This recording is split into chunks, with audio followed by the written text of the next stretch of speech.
정치인이 바라보는 그 시각하고 일반인이 바라보는 시각하고는 많이 차이가 있는 것 같아요. 지금 벌어지고 있는 일들을 이렇게 보면은 지극히 일반적인 사람인 개인적으로 볼 때 뭐 상식적이라고 저를 생각하는데, 그런 사람이 바라볼 때는 조금 그 답이 나오지 않는, 무슨 생각이 있는지 지금까지는 도통 알 수가 없는데요. 그런 일들이 지금 벌어지고 있거든요.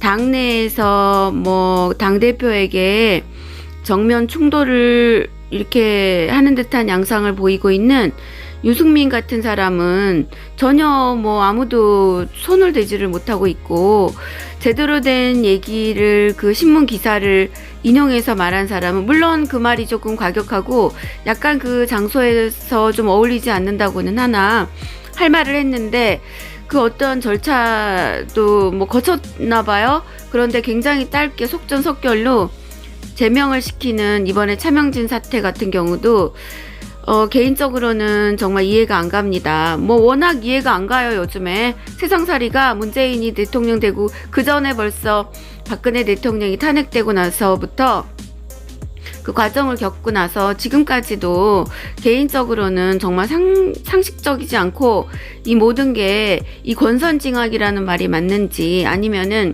그 악한 자가 살아남는 건지, 아니면 꼼수를 부리면 살아난다는 그 사회적인 어떤 그 기술이 필요한 건지, 이 세상을 살아나가는 데 있어서 정의라는 게 정말 필요한 건지, 선과 악이 뭐 어차피 뭐 진실은 드러난다고 하는데 그 진실은 드러나기는 나는 건지 알 수가 없습니다. 지금 여기에 봐도 이정현 후보하고요, 유승민 후보 경우를 봐도 정말 이해가 안 가요. 물론 이정현 후보에 대해서는 또 한때 박근혜 대통령을 배신했다 뭐 이런 말도 있었고 그랬는데요. 지금 또 이렇게 보면은 또 그거 아닌 것 같고 정말 헷갈려요. 이 세상이 정말 왜 이렇게 뉴스가 제대로 보도가 안 되는 건지, 이 사람들이 속에 자기 얘기를 말을 안 하고 있는 건지, 자기 얘기를 했는데 이 보도가 안 되는 건지, 정말 뉴스가 넘쳐나는 것 같긴 한데 뉴스를 또 제대로 된 뉴스를 우리가 접할 수 없고, 이런 그 굉장히 헷갈리는 혼돈의 세월이 지금 몇 년째 계속되고 있는데요. 참 힘듭니다. 네, 그래서 제가 오늘 또 기사를 봤는데요. 보면은 4.15 총선에서 서울 영등포 을에 이제 이정현 후보가 거기 그 지역에 출마를 했나 봐요. 전 국민 긴급 재난 지원금 성격을 놓고 같은 당 황교안 대표한테 유승민 그 미래통합당 의원이, 저는 유승민 개인적으로 정말 이상해요. 어디 소속인지를 모르겠어요. 자기가 멘탈이 좌쪽에 있는지 우쪽에 있는지 자기 자신을 알거나 있는지 제가 보기는 정말 이해가 안 가고, 솔직히 개인적으로 볼 때 굉장히 얄미워요. 그 사람에 대해서, 이 유승민에 대해서 그 이정현 후보가 뭐라고 말했냐면, 자기 탐욕에 빠져가지고 당을 해집는 해당 인사라고 비판했어요. 정말 맞습니다. 저하고 생각이 똑같으시네요. 이정현 후보는 7일 페이스북에 올린 글에서 유승민 의원이 선거 중 자당 대표를 타당보다 더 심하게 비난했다 이렇게 말을 하면서요, 선거 지원한다는 분이 유세중 자당 대표를 매도해가지고 존재감을 과시했다 이렇게 비판을 했어요. 뭐 지금 차명진 그 후보를 제명을 시킨 것도 마찬가지예요. 자당 그 후보를 타당보다 더 심하게 비판하고 비난하고 그러면서 그냥 발빠르게 제명을 해버린 거, 이 현상도 전 솔직히 이해가 안 가거든요. 물론 큰 그림을 봤다고 말을 하면 그 어떤 큰 그림인지 그 미미한 존재인 저 같은 사람은 알 수가 없는데요. 일단은 뭐 이해가 안 갑니다.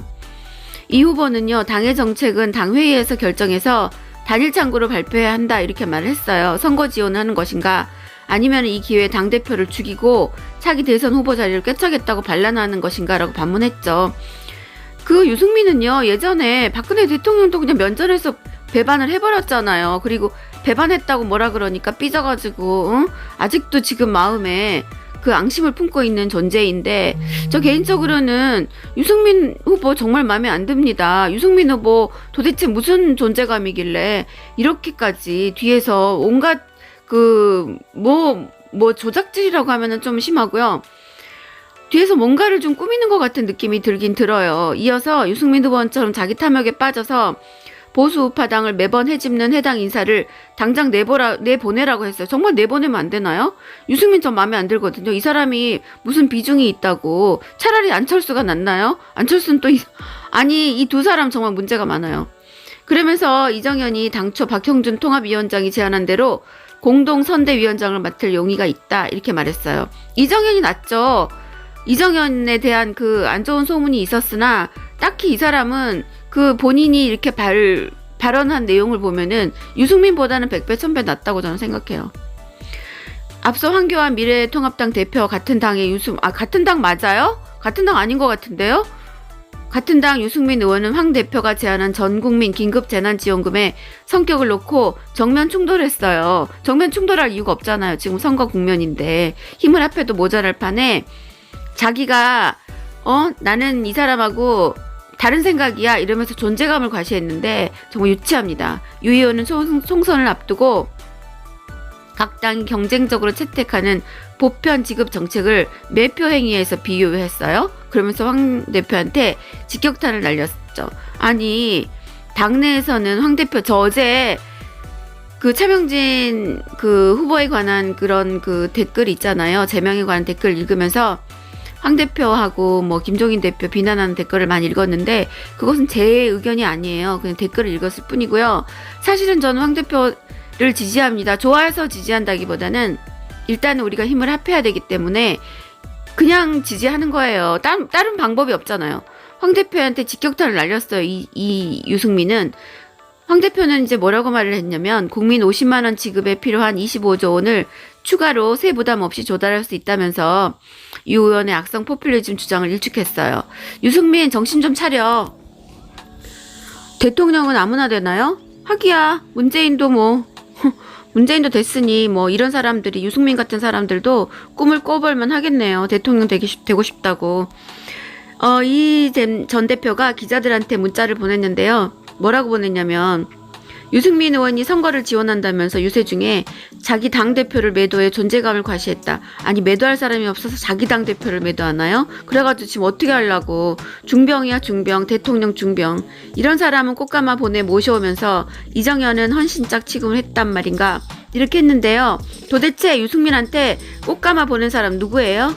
누구냐고요? 이게 예전 일을 이렇게 되돌아보면은요. 유승민은 사실은 새 보수 당을 지키고 싶었고 통합을 원래 원치 않았어요. 그런데 워낙 그 당내 세보수당 내의 그 통합 세력이 강하게 나오니까 어쩔 수 없이 큰 소리를 내지를 못하고 그냥 자기가 사직생 하겠다 이런 식으로 해서 뒤로 물러간 거예요. 또 삐져가지고 내려가가지고 나오지도 않잖아요. 그 당시에 통합파들이 여긴 유승민 의원이 있어야 할 자리가 아니다. 나가! 이렇게 대응했어요. 그러니까 이제는 어쩔 수 없이 통합하겠다는 제스처는 취했는데 계속 화가 나고 그러면서 지금 황교안 대표가 있을 자리에 자기가 있어야 되는데 그리고 그리하여 자기가 대통령이 되어야 하는데 이런 생각에서 헤어나오지를 못하는 거죠. 망상에 지금 빠져 있는 거예요. 대통령 중병에 빠져 있는 거죠. 이 사람에게는 나라가 중요한 게 아니라 오로지 자기가 대통령이 되겠다는 생각이 큰 거예요. 이 사람 어떻게 되는 줄 아세요? 제가 생각하건대 이 사람 안철수하고 똑같이 돼요. 이 사람 이렇게 나가다가는 혼자 독불장군처럼 자기 욕심만 챙기다가는 나라가 망하든 말든 상관없다는 이런 생각을 계속 가지고 있다가는 이 사람 망합니다. 이 사람 존재감 곧 없어져요. 유승민 때문에 유승민이 자기 SNS에 올린 글 하나 때문에 야당이 분열하고 있다. 야당 내부가 분열하고 있다. 약한 모습을 또 보이게 됐어요. 지금 언론이 또 좋다고 지금 또 계속 올리고 있잖아요. 이거 모두 유승민 때문이에요. 뭐라고 썼냐면 악성 포퓰리즘의 공범이 될 순 없다. 이렇게 올리면서 자기 당이 아니라니까? 이 사람 당은 아니에요. 다른 저쪽에 딴 데 있어요. 어떻게 비웃었냐면은 선거를 코앞에 두고 대부분 정당이 국가혁명배당금당을 닮아가고 있다. 이렇게 비웃으면서 분탕을 하고 있어요. 이 사람 분탕기 다분하거든요. 이 사람 목적은 그냥 머릿속에는 오로지 자기가 드러나고 오로지 자기 존재감 과시하는 누구랑 닮았냐면 추미애랑 똑같아요.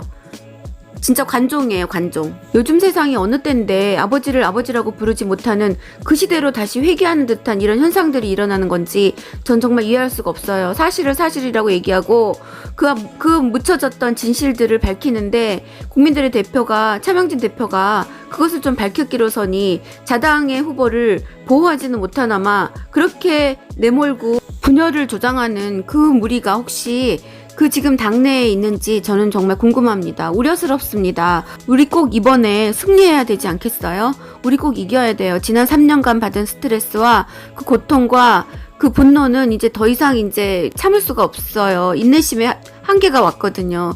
우리 꼭 이겨야 되니까 정말 잘해주시기 부탁드립니다. 든든한 인재들 다 몰아치지 마시고요. 그들을 지켜주시고요. 외부에서 몰아치는 총과 그 탄환에 든든한 버팀목이 되어주시고요. 방탄의 역할을 해주셔서 그들이 충분한 역량을 발휘할 수 있도록 해주시고요. 우리 그 애타는 마음을 대변할 수 있는 우리의 든든한 대변자 역할을 해주시기를 정말 부탁드립니다. 정말 마지막 기회 아니겠습니까? 모두 정신을 차리고 그리고 당당하게 맞서주시기를 정말 간곡하게 부탁드려요.